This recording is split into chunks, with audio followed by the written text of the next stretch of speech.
I consider myself an experience gatherer. Tell me more about that. दीदी जब बच्चे मरते हैं ना उनका फ्लैश बहुत ही टेस्टी होता है. How can somebody be like this? The Nagababas are the safest men in the whole world. They are living their life and you're just capturing it. He is called Bamboo Baba because his bong is made out of bamboo and it's really long. The glacier next to Kedarnath, that is where Gandhi's ashes are. When you experience things which are not you, they all give you new perspectives on your own self. We are not having any experiences. I think I'm the only advertising person in India who's ever been to a place like this. Jam-packed with stars. You can't see sky. So that was really a near-death experience. Your personal behavior have changed after that. Time doesn't exist in those experiences. In solitude and in silence, you get to know about yourself. The more you know yourself inside, the more it's easier to cope with the outside. Whatever you have lived on, that's the only life. If I live till 80, I want to dance with a robot and a Bollywood number. I can believe that. They don't belong, they don't participate in life anymore. Love as an emotion has impacted me a lot. 100 years ago, people would have gone in but never come back. You just don't want them to go away. Your value and belongingness and place in the world is not there. You feel that obsolete, you feel that invisibility, you feel that, what am I doing here?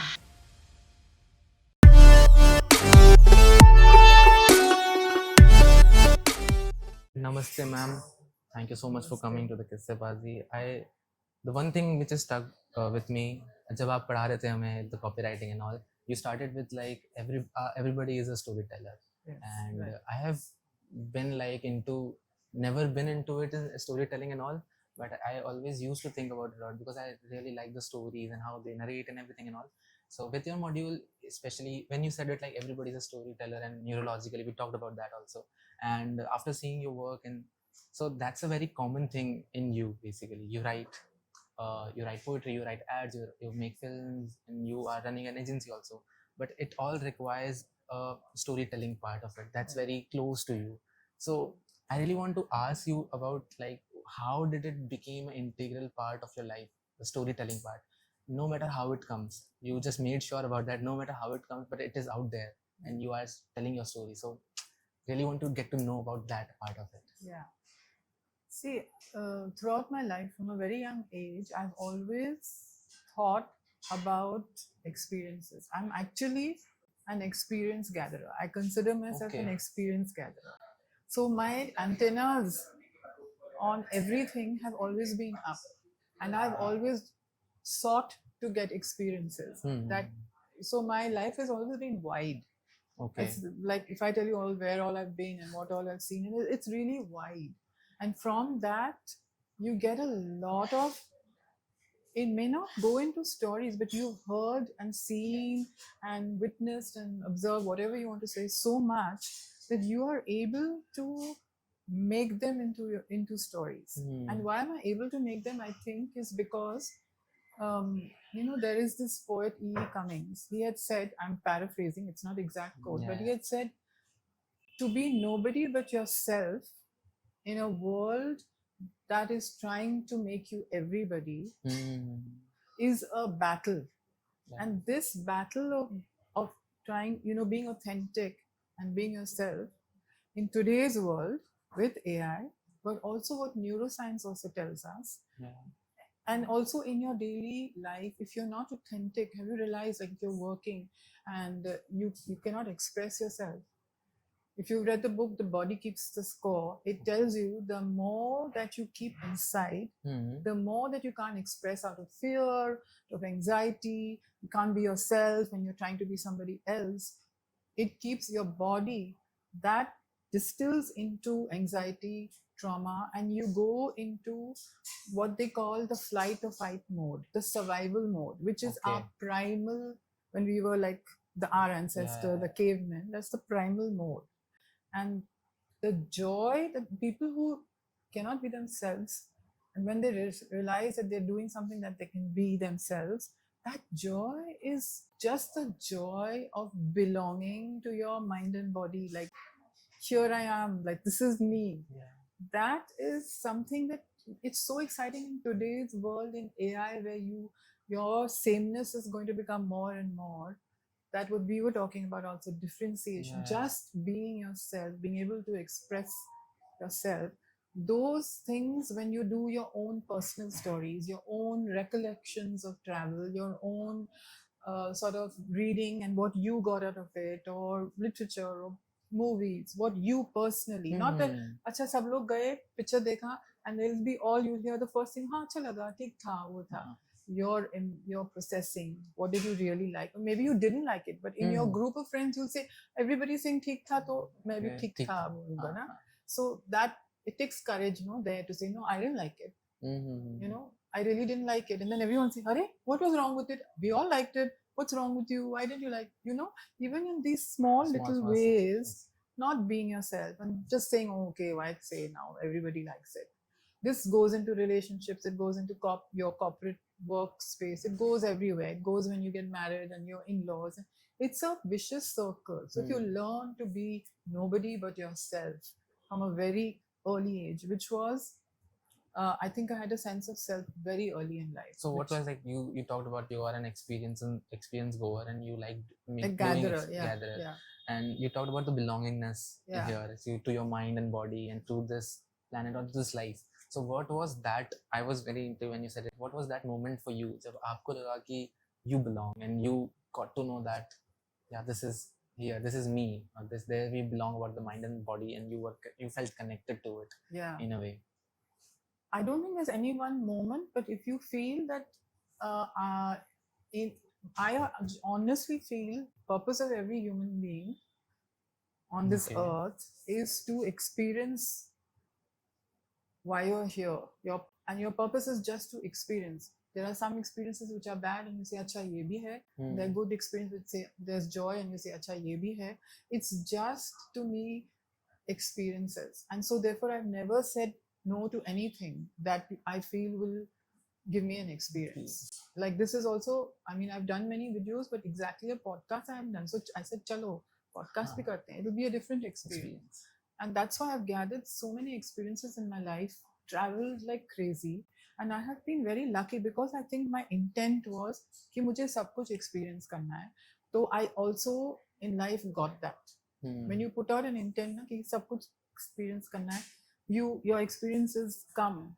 Like I'll tell you, in advertising, everybody has the same job. But I can't tell you how lucky that I have got the kind of projects that have made me experience things that are so unique that nobody. To give you an example, when we were doing the Beers ad with Aishwarya Rai, so of course at that time there were huge budgets, right? Budgets are cut down now.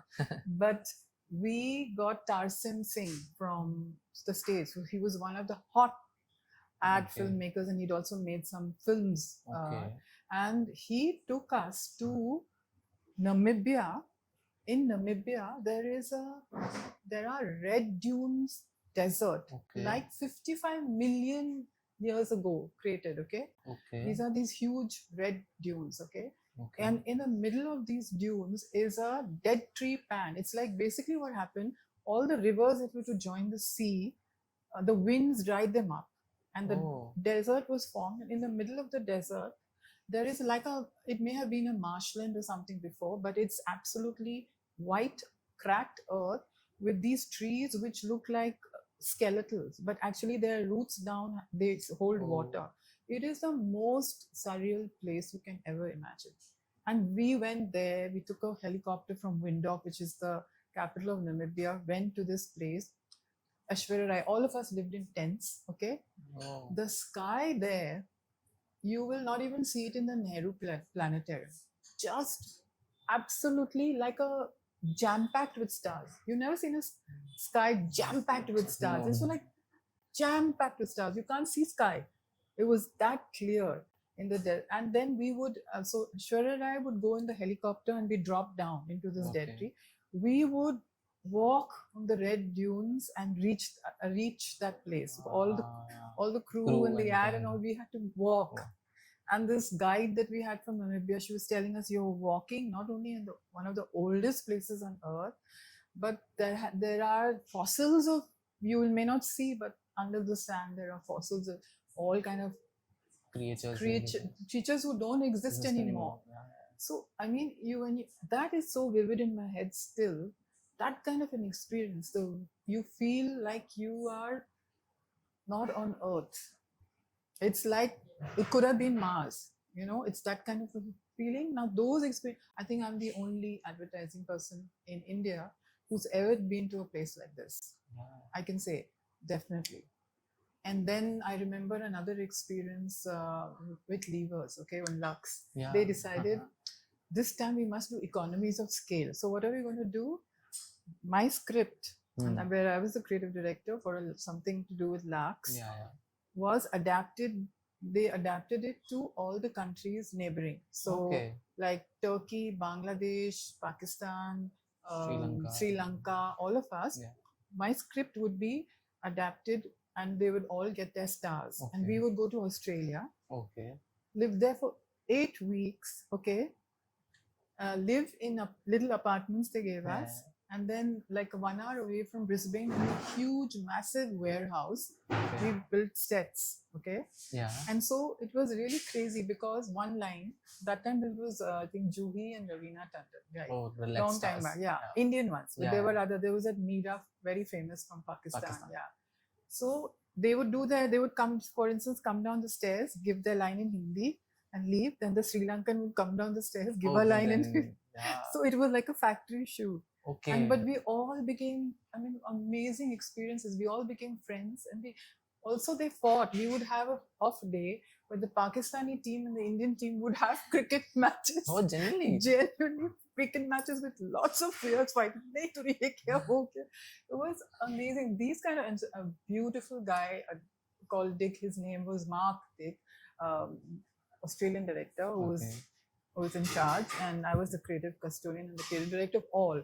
So all the stars would come and tell me, you gave a better shot for your Indian star. You didn't give to me. I'm looking black. I'm looking darker. All these, it became like the United Nations, like a little bit. Like I had to be like it was fun. Catering everybody to their But these needs. kind of experiences. Oh, this is something generally fairly new. These kind of experiences are like 3 years. For 3 months, I went to New York.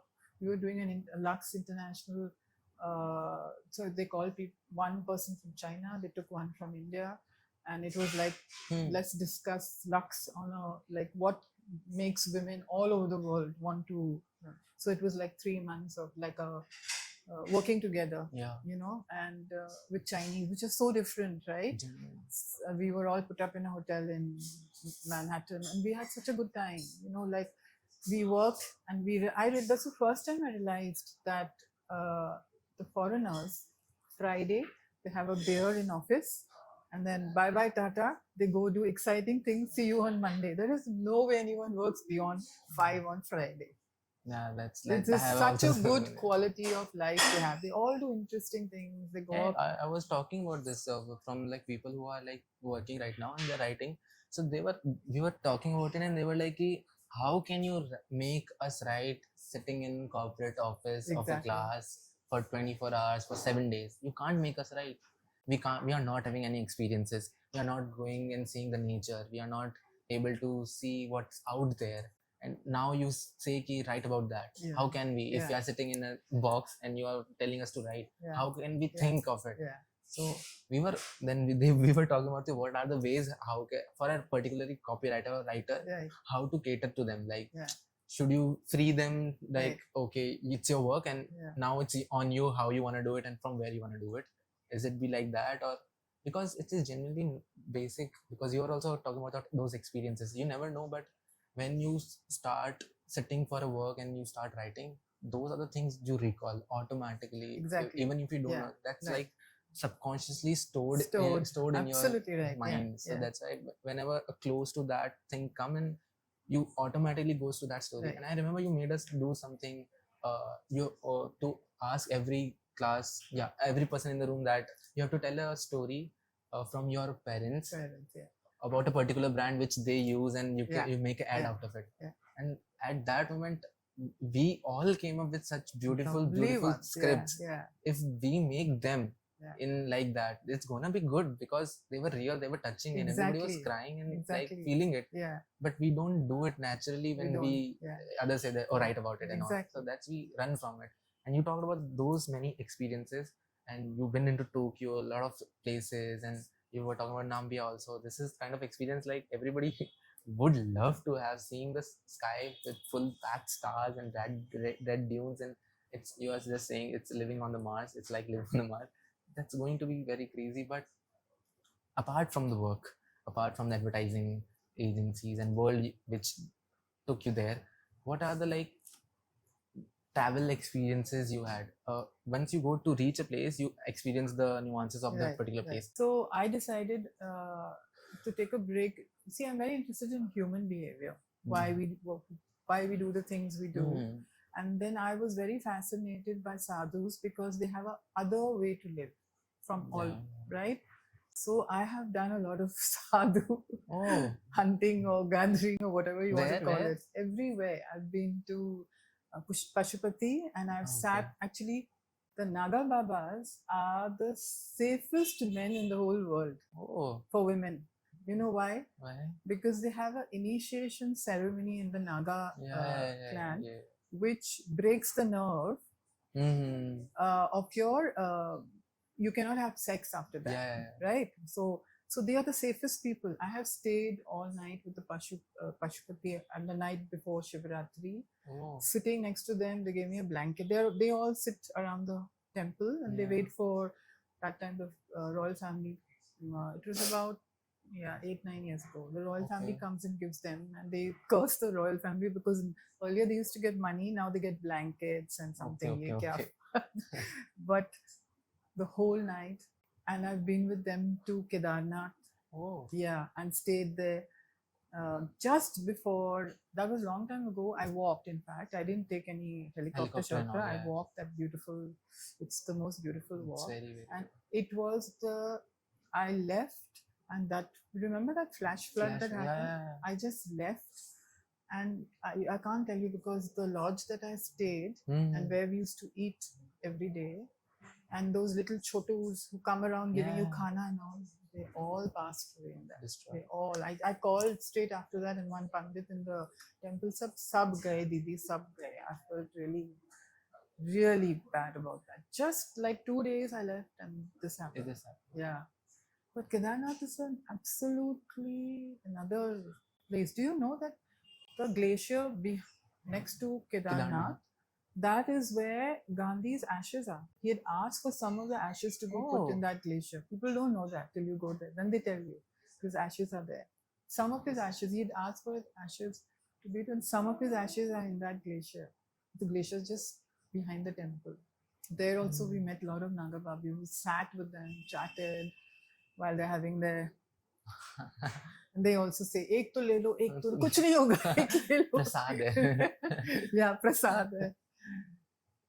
The way the other way they live, the way they think, because they are not exposed to anything in this modern world. It's like they've just been walking the earth for hundreds of years. They've arrived here now.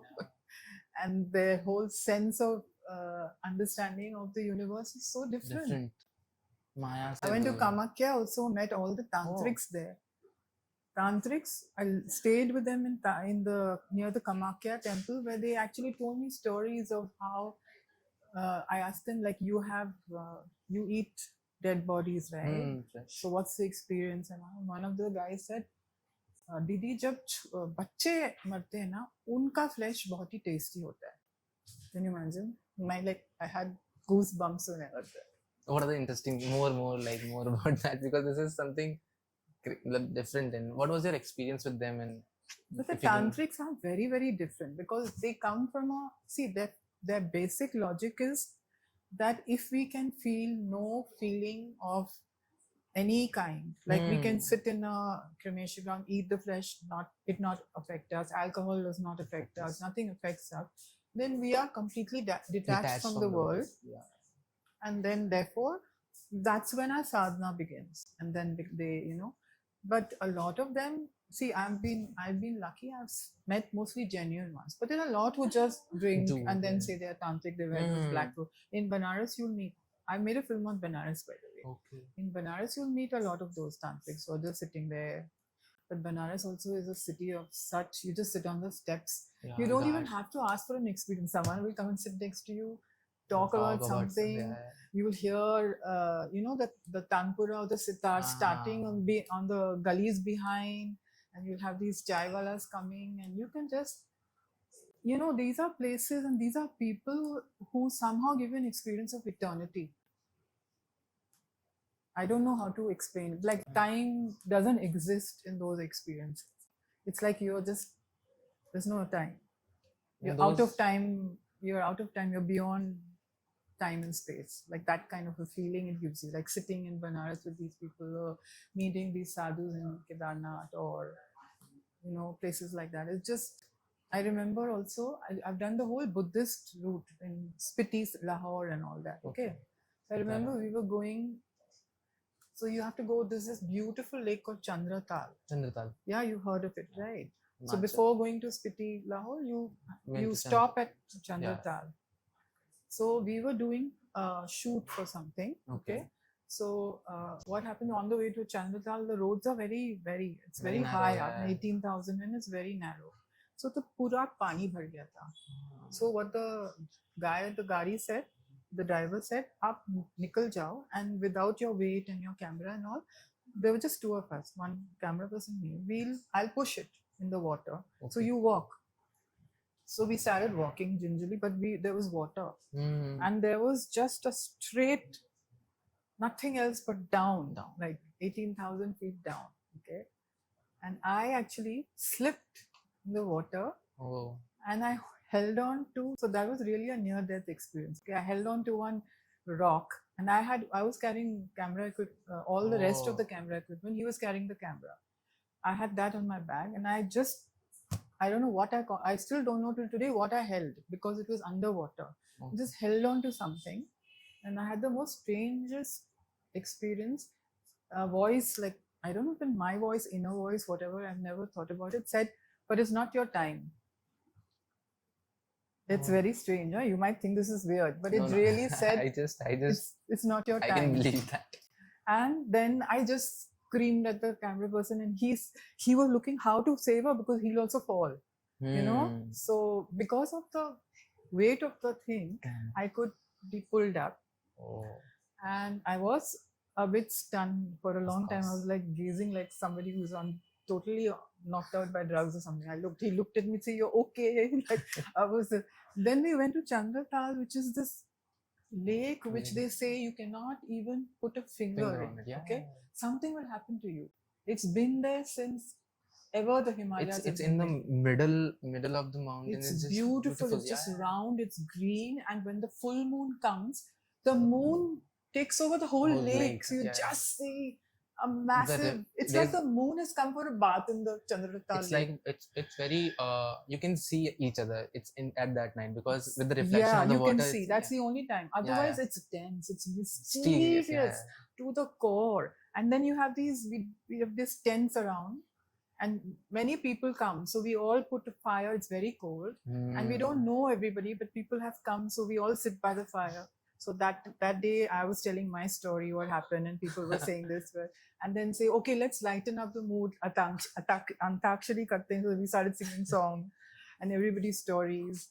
And there is a little stream next to the lake. That is where you get up, you brush your teeth in the water and all that, but you can't go near that lake. It's like, it feels like somebody descended down and, "Please, private space, please don't enter," kind of thing. But it's so beautiful. It doesn't move. Sometimes you feel it's like you can walk on it. It doesn't move. It doesn't have any ripples. It looks like nobody who's ever, maybe they say 100 years ago people would have gone in but never come back. It's a really amazing place.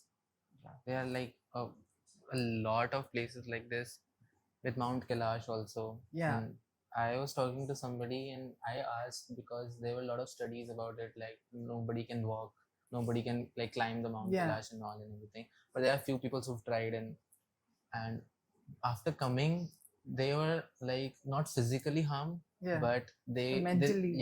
they lost their bearings, sense of Well, you lose life them. and everything. They just Right. lost it Yeah. because they're not able Because to do it. You're not supposed to remember, they say. When Yeah. you come back, you know. Yeah, That's it's why. been said for the Jagannath temple also कि where the जो वहाँ के पंडित वगैरह हैं, and there's a time in years when you change the heart of Krishna. Yeah. Jagannath. Yeah. Jagannath. Yeah. He decides कि वो किसी के सपने में आएंगे and he will tell them that if you tell it to somebody and if you tell it that you have done it, Right. you'll die immediately. Yeah. There are a lot of so I went to Puri right now and like few weeks back, and I was talking to somebody and asked this question, and they were like, this is genuinely very true, because there are a lot of people who have died because of this, because they get excited about that and they start talking about that in half an hour, in a more than like minimum in a day, they just die without, you can't recognize how and why, and it's just they die. Even if you go to Vashisht temple, no, in outside the Vashisht temple in Manali, this is a Thai guy, huh? He used to be a journalist in Bangkok, and one day he came with his cowboy boots and all, which he still has. He came down to one of the Kumbh Melas, and he met one sadhu who told him, go to the Manali forest and do penance for 10 years. So he didn't know Hindi, he didn't know anything. He went to the forest and he used to come out to beg for food because he didn't have any food. Okay. Imagine leaving your country, leaving everything, going into the forest just on one person's instruction, and living there for 10 years, coming out for food, begging, and then going back in, coming out and going back in. And then apparently the story is, I don't know if it's true or not, the story is that the Vashisht deity or whatever whispered to the Pandit that I want this guy to be the priest, the next priest of the temple. But then all the priests in Himachal got together and they said, no, how can you have a foreigner? So they gave him a small little temple outside the Vashisht where he lives. Okay. And he is called Bamboo Baba. Why? Because his bong is made out of bamboo and it's really long. Okay. It's a long bong. Like I've never seen a bong like that. And he's called Bamboo Baba. So I went to meet him. He's so interesting. He had this cute little Thai face, crinkly eyes, and he makes Indian chai, you want chai? And then he wears these things, and then you talk to him, and he still can't, he still doesn't know much of Hindi. He doesn't know much of English, but every day he does that. He puts on that aarti and he does the thing around that his small temple, and he lives there, cooks himself, and very hospitable. He'll give you khichdi and he'll give you chai, and all the sadhus come and meet him when they're passing by. He accommodates everyone, gives them a meal and all that, but then he makes them wash their own dishes. Everything you have to do yourself. Clean where you were sitting, wash your own dishes. So the sadhus say, I remember one sadhu saying, चार आना का तो चाय दिया और फिर पूरा ये काम कराया हमसे. So it's like self-service altogether. Self. Yeah, but he's damn cute. I don't know if he's still alive, but you know what basically these experiences tell you, make you understand that all the self-importance that you have about yourself, I am this, I am that, I am so great, where are you? You're just a little, the earth is a speck. What are you? It makes you humble, it makes you listen, it makes you understand human beings, it makes you understand what makes people, it makes you understand the compulsions, it makes you compassionate, it makes you humble. And therefore that's why I never feel like tom-tomming, I've done this, I've done that. I mean, Anu 2 years back said, at least give me a CD. Every year the students ask, who is this Sumira? So then I had to give her a CV. I never even used to give the CV. That's very interesting. And I was and it talked about that to achieve that higher sense of when people do some other things and like drugs and whatever. Yeah, I mean, I'm not against doing anything. All I'm saying is what the way you interact in your world. Actually, I'm not saying don't do drugs or don't do this or don't drink and all that, but when you experience things which are not you, right? they all give you new perspectives on your own self. Yeah, this is the sense. Basically, I was there's a documentary on Netflix, How to Change Your Mind. This is all about drugs and all. So there's a first episode on LSD. So they tell you about the history of it, how Yeah. it becomes, and in Swiss, a doctor was trying Yeah. to make something drug to heal Hoffman, Dr. Hoffman yeah, finally. Dr. Hoffman. So the thing is, he before just selling it to everybody, they will just try on themselves. Yeah. So the story of him is like he tried on 0.25 mg of LSD in a liquid form, and he tried and he asked his colleague to drop him at his home on a bicycle. So after a moment when they were in the middle of, he started like feeling the effects of it. So he sees like everything is wobbling and all, the perspective is gone. But after a few times, he got agitated, he got stressed about like, because this is the life you haven't seen, because everything is moving, and you think it's like everybody, you can touch everything and it will dissolve. But after that, a certain point, he sees something different. Basically, he says that I can see a water and see how many molecules are in it. I can feel the water, I can feel the wind which is passing through me. I can feel my breath, I can feel every part of my body, and you can focus on only one thing. Is this the color? And he'll focus on that. So it's like a meditation only. It's a meditation. So I was stunned by that they were saying it, that, and there was a cult. And the interesting part, what I found, like what you said, is like there are a lot of people who tried LSD and all. After that, like realization, after the few hours the effect gets over, they haven't touched any type of drugs, like whether it's smoking, whether it's weed, whether it's LSD, whether it's alcohol. They just left everything because they feel like they are born new. They seen a life which is something different. They are like living it now. So that everything you feel changed. alive. Feel alive. Yeah. So after that, experiences make you feel alive, make you feel the more you go out of your comfort zone, the more you realize that life is so much more than what you thought in that silly little cubicle where you sit, or that behind the camera making something. And even my characters, I've always sort of treated them very differently. I've always realized I'm not here to exploit their stories. We share stories a lot. I spend a lot of time with those characters before we even start shooting, to kind of, they know where I'm coming from also, and then I know where they are, what are their stories, and then they open up. You just can't take a camera and just go and make a story. This is like what you're talking. You covered a couple, and this is a documentary which is reaching to the place, and it's doing fairly great work.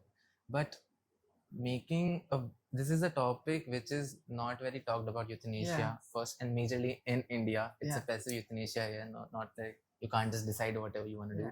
So, and covering, people have made films on it, but that's like mostly fiction. But you covered a non-fiction thing, covering a couple for a longer period of 6 years. 6 years. It's a very long and this process. And firstly, they are also not comfortable with like people like covering them, and they've never done because had it.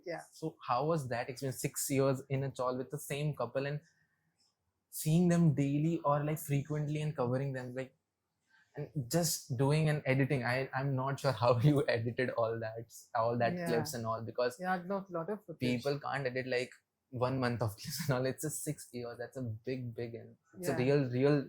You can see and sense the reality of it, because nothing is like planned or done by anything. They are living their life and you're just capturing it. Just capturing. So how was that whole experience, and what it changed, and how it changed the perspective of death for you? See, actually, it began on a personal story. Okay, my mother was my father passed away a long time, so my mother was a very fiery, independent woman. She was driving also at 78. She was driving around Jaipur.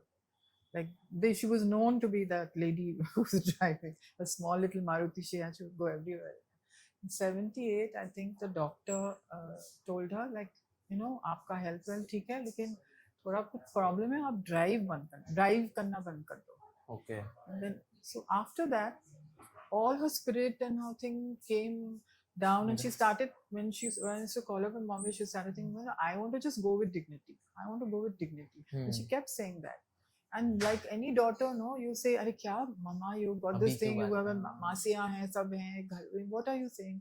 And I would gloss, keep brush it aside. And then just 1 year later, she passed away. And I was saying, I thought to myself, a lot of times love is not enough. I didn't listen to her. All she wanted me to was to be heard. Why? Why do you want to die? And what is dignity? I didn't listen. And she went. And then after that, I saw this article in the newspaper that this couple have petitioned Supreme Court and President of India for the right to die together. So I went actually just to meet them to get some kind of closure for my mother. Okay. That's how I went. And then we started talking, and they're so intelligent, especially Mama. I used to call them Mama Mami because I stayed with them so long. Mama was so well read, and we started chatting. And then I said, Mama, I want to make a film on your documentary. So he said, okay, do you have a CV? Give me your CV first. I said, yeah, take my CV. Very cute. CVs chasing you everywhere. Changed everything. He said, okay. And he used to ask me all the time, it's still not done. It's still not done. I said, no, little more. This way I pushed them. And then we became like, it was like going to our Mama Mami's house, but it was clustered. It was as big as this, like this, just itna, their room is just this where we are sitting, and there's a partition. That's it. So you can't bring. So it was very challenging. You couldn't bring. You can't bring all this.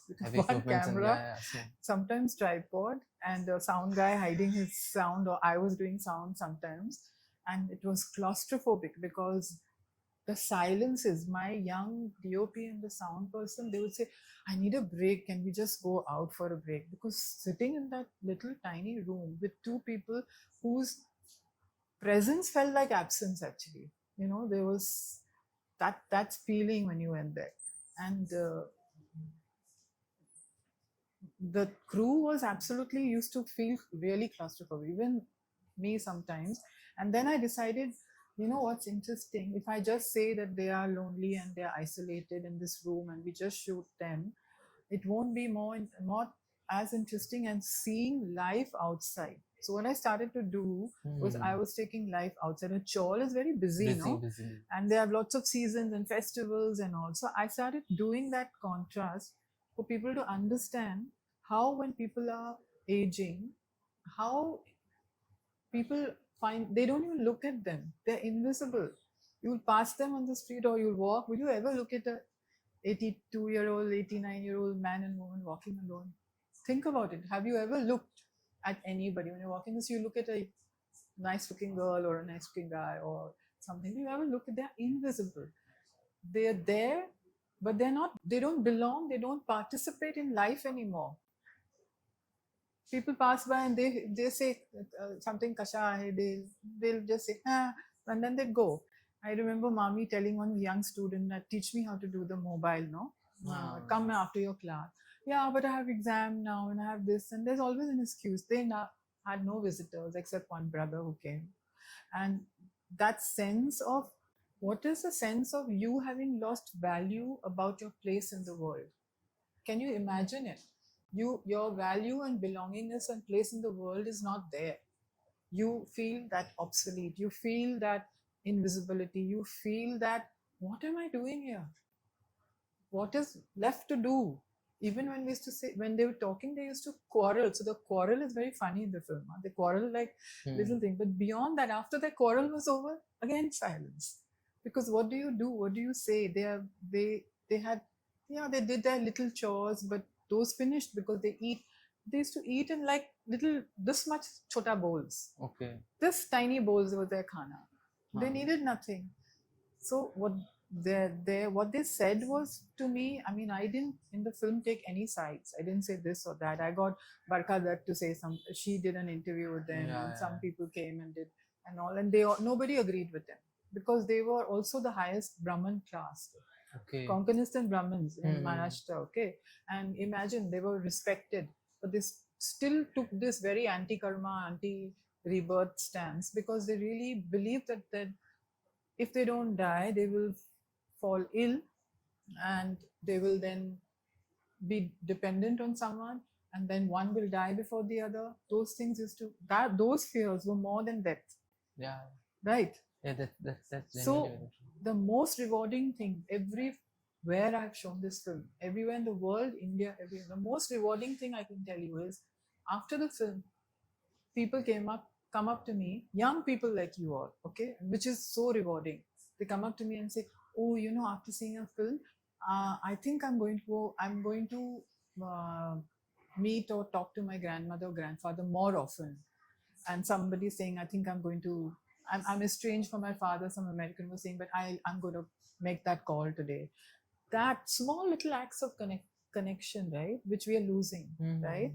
Those is what this film makes me happy, that people think about their own aging relatives and loved ones. We don't give them, all they want is dignity. Dignity, what means dignity, to understand, to hear them out. Not to say, Arey, kuch nahi hai, why you want to die, God will take you when you're, that's what they were told. Bhagwan leke jayega na, aap kyun worry kar rahe ho? That's not showing them the dignity and respect after they've lived their whole life, right? You just want to be heard, right? So those small connections, and that's what's happening in today's world. We are losing our art of conversation. We are losing our connections. We are losing the joy of discovering other people, aren't we? What are we? We are just like broadcast towers. Each one is a broadcast station now, and all our connections are prepaid, because everything you want to know about someone is already there. So even if you go for a date, it's a prepaid date, because you already know everything. So where's the conversation? Where's the discovery? Even in this podcast, if I was not sitting with you in a podcast, we were sitting together, maybe we would have shared something deeper, right? Because connection. But now that is being lost. Connection, conversations, all being lost. We are just broadcasting, each of us, becoming all prepaid versions of ourselves, all prepaid. Just think about it. And if I may, you said about that when there's a grandparents and then they talk frequently about like, well, let us go, we wanna die and all, but being as a, you love them and you have spent a lot of childhood or entire life with them, but how can you be like okay, if you wanna die with I understand your point, but this is not something like, they say that you wanna die with dignity, with love and everything, but as a human, as someone who loves them a lot, you just don't want them to go away, so you just hold them till the last moment. Yeah, but sometimes you're doing a disservice, no, to them, because they want to go. But I'm not saying that I am propagating them dying. All I'm saying is, listen to them, just hear them out. They just want to be heard. Why? Acha, what do you, this is how you feel? Okay, acha, I understand. Just listen. They just want to be heard.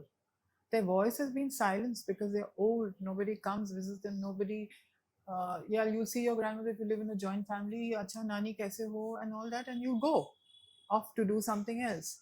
So you don't actually sit down ever, and I don't even see youngsters asking, like for my nanny, I didn't have, she passed away very young, and my other grandmother also passed. But if I had, I would sit and take stories from them, you know. How was it in your day? This is what I sat with the couple and asked them, how was Bombay when you were young? How was the freedom thing in here? In when you got freedom, how was it in Bombay? And what were these? And they used to go putting. They said there was this man that used to go and put the lights on in the Marine Drive with those things. And they used to talk about the tram, ek aane ka ticket, going in the tram. No, those are not in the film, but just for someone to listen to their stories. Ultimately, everybody wants to tell their stories, whether you're 80 or 8. Isn't it? You have stories to tell. Everyone has a story to tell, but no one wants to listen. And now, though, you have made the stories into social media and all prepaid. Dekhna hai to ye dekho. You know, you want to know what I like to eat? See my Facebook post. You know what movies I like? See my Facebook post. But we are trying to make something change and थोड़ा सा अच्छी कहानियाँ लेके आएंगे. So देख रहे हो. And I really want to talk about the silence of it. And you talked about the sadhus you went with, and there you learned about silence a lot.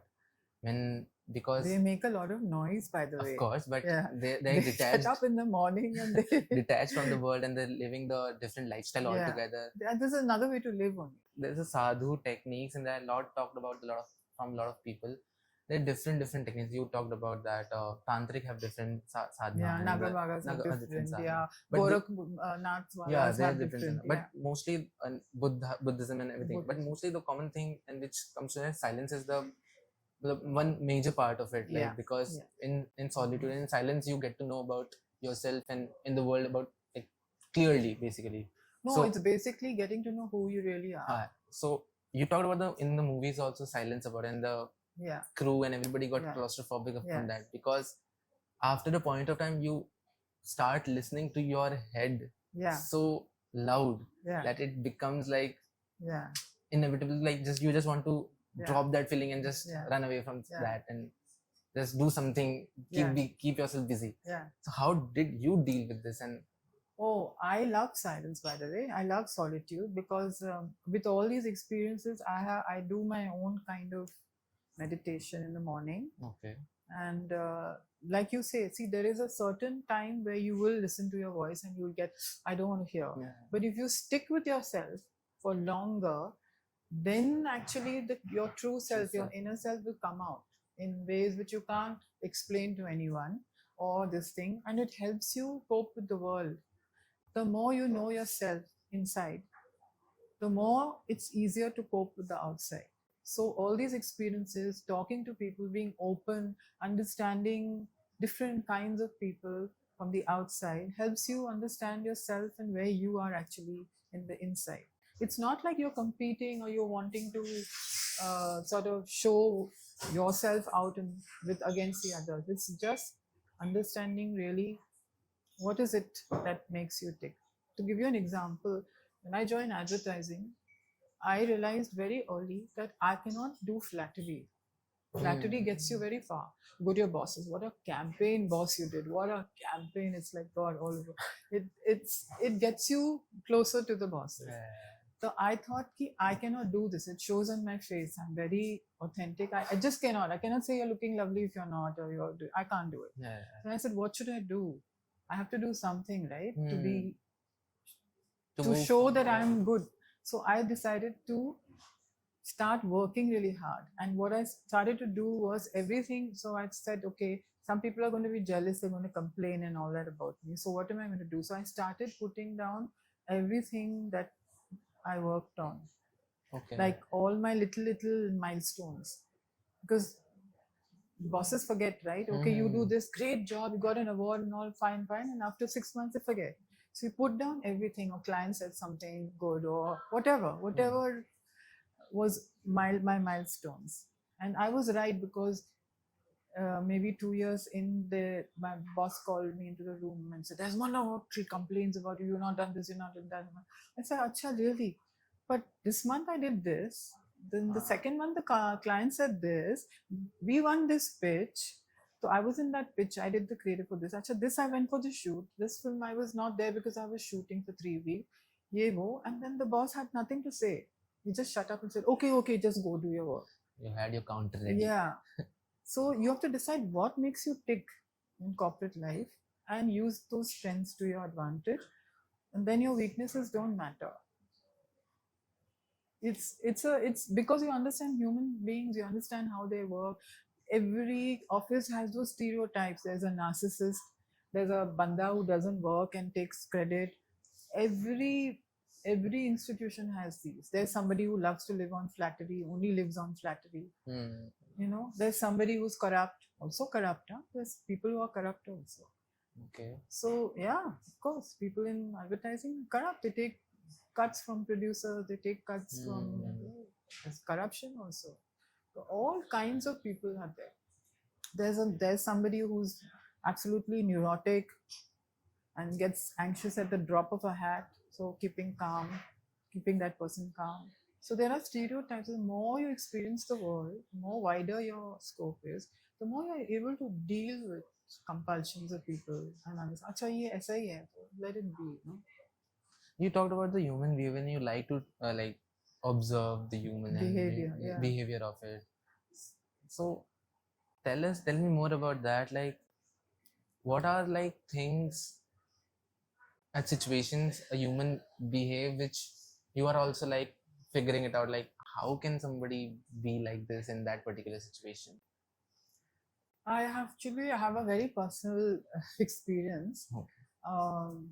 My sister is schizophrenic. Okay, so when my mother was alive, she had a very bad episode, Okay. and so I had to take care of her here, bring her to Masina Hospital. It's a psychiatric thing, for 2 years. Then she went back to live with my mother when she was manageable with medicines. But then when my mother passed away, she's come to live with us. Okay. The thing with, it's very fascinating, but the thing with schizophrenia is you, uh, your reality is not this. We say, na, ye to real nahi, ye maya hai, वगैरह. But their reality is even different from that. They live in a bubble.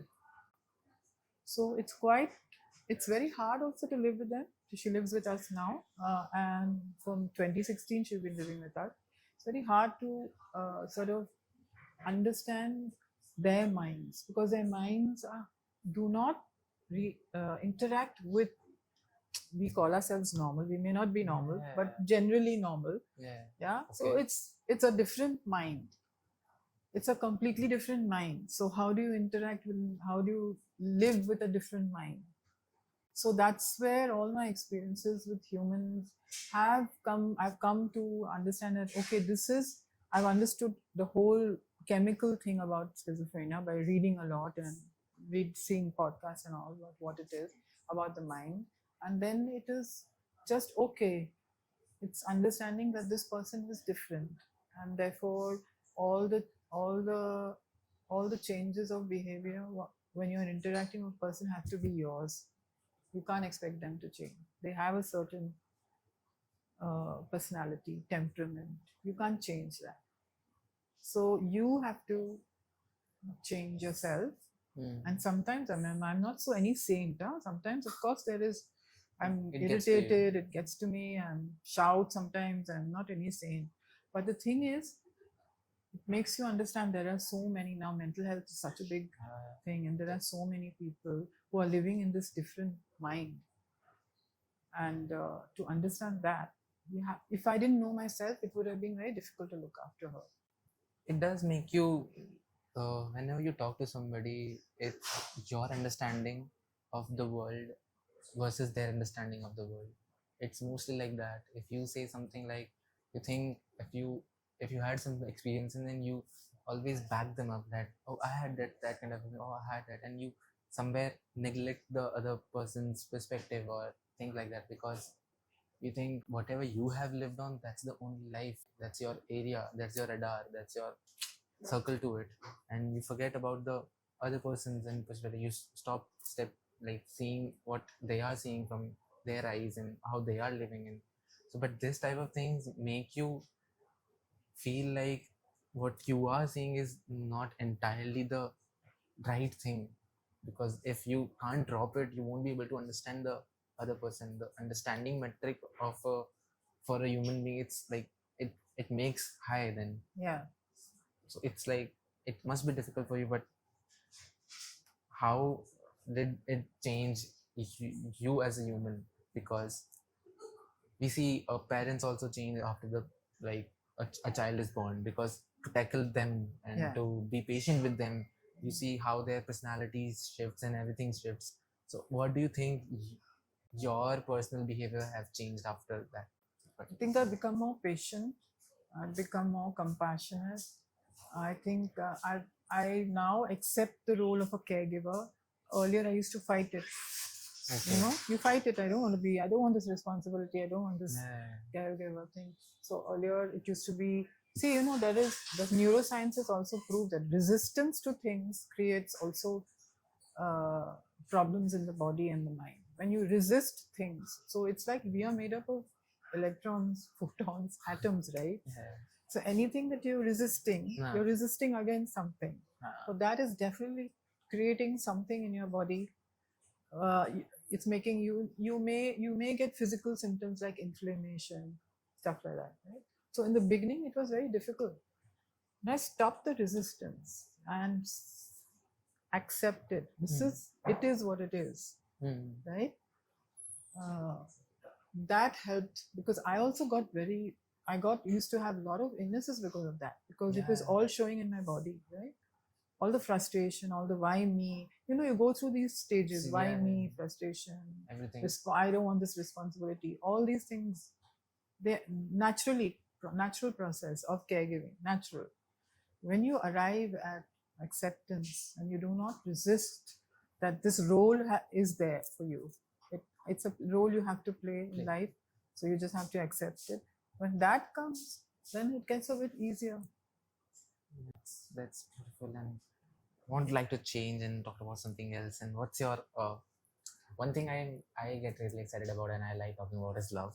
And that's like because there are multiple episodes and things I've heard of from through people and I have read and all. So love as an emotion has impacted me a lot.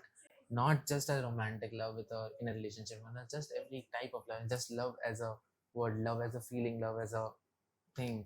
There's a book called 40 Rules of Love by Alicia Farr. When I read that, and it truly changed how Rumi and Shams and how they formed a love. And we all know about Rumi as a very big poet, but nobody knows about Sham, how he trained, how he led Rumi to that life of enlightenment and devotion and joy and love. After that only we can see love as an integral part of every poetry of what Rumi wrote and everything he did. And I got a tattoo also like about love. And so what are your perspective and how do you see love in your life or your philosophy of love? I think we are made of love. Actually, we are made to love each other, as we come to love all species. And I think our main molecule in our bodies is love.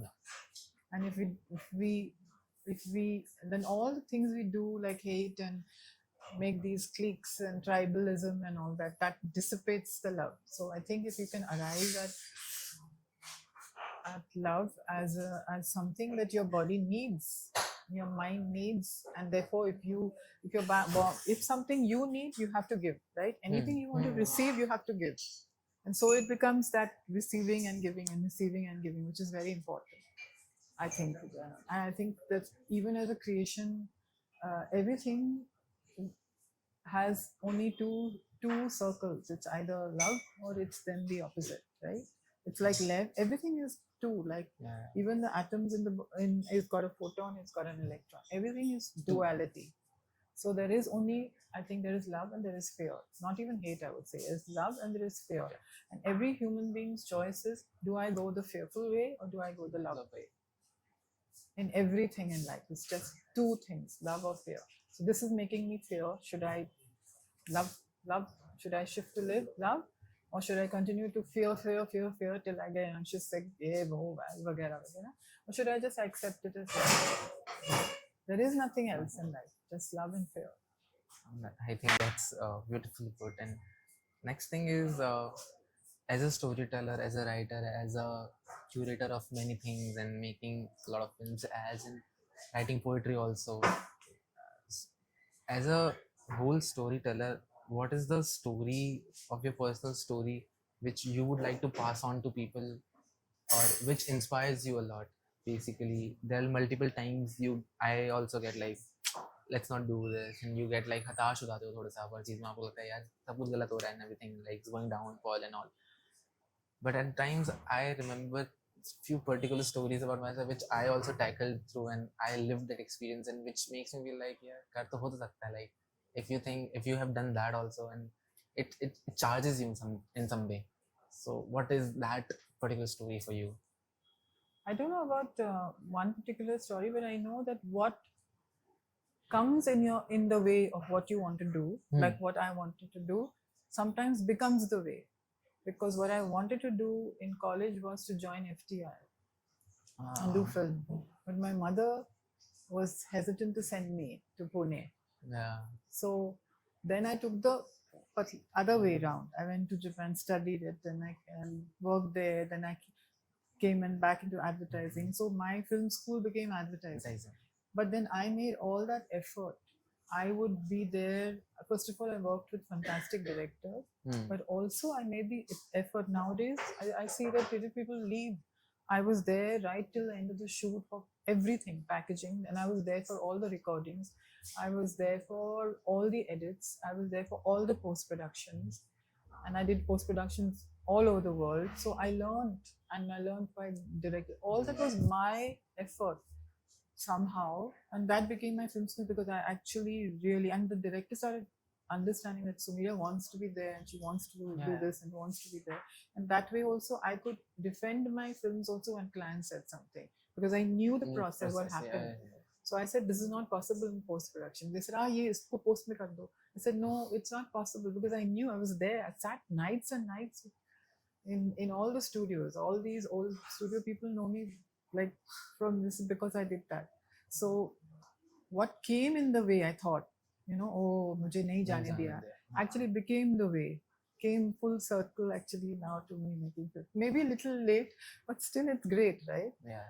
But I don't have any lessons, or I'm making some more films which I really want to make. Yeah, so that of course I will do, and I just want to keep on enjoying the experiences of doing different things.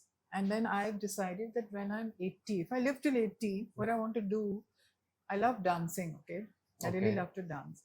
So I want to, if I live till 80, I want to dance with a robot and a Bollywood number. That would be my last dance. A robot, dancing robot, and me doing a number with a Bollywood song. That would be fun to me.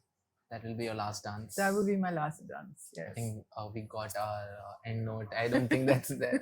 It'll be better. It's a bit fun, maybe sounding weird, but that's what I really want to do. I think that's it's not sounding weird, but sounding accepting, because most of the people disagree. They disagreed about the AI. They disagreed about the internet. They disagreed about so many things which came across and are there and improving our life and in general ruling somewhere.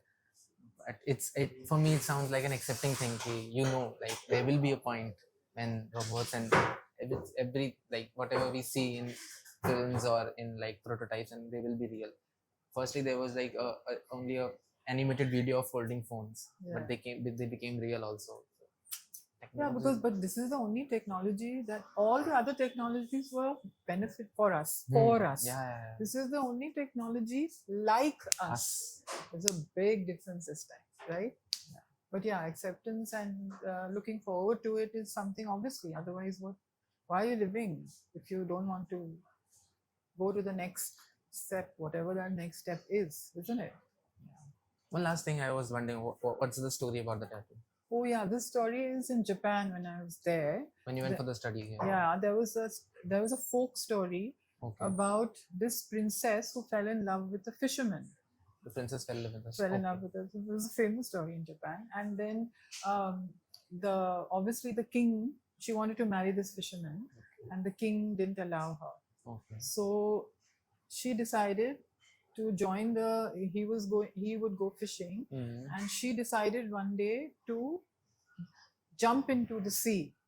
And apparently she didn't know how to swim, so she jumped, and her one eye hit a rock, and her one eye came out, and it kind of went down into the seaweeds of the ocean. And then the fisherman found her, and then he took her, and then he still married her, and they fell in love, and they lived happily ever after. But this is the point where the eye falls into the seaweed. Oh, that eye which... Yeah, the eye that falls into the seaweed. I don't know if you can see it. Yeah. Like nerves in the... Yeah. Beautiful. And that's it. Thank you so much, ma'am, for your time. Welcome. It was lovely, and I think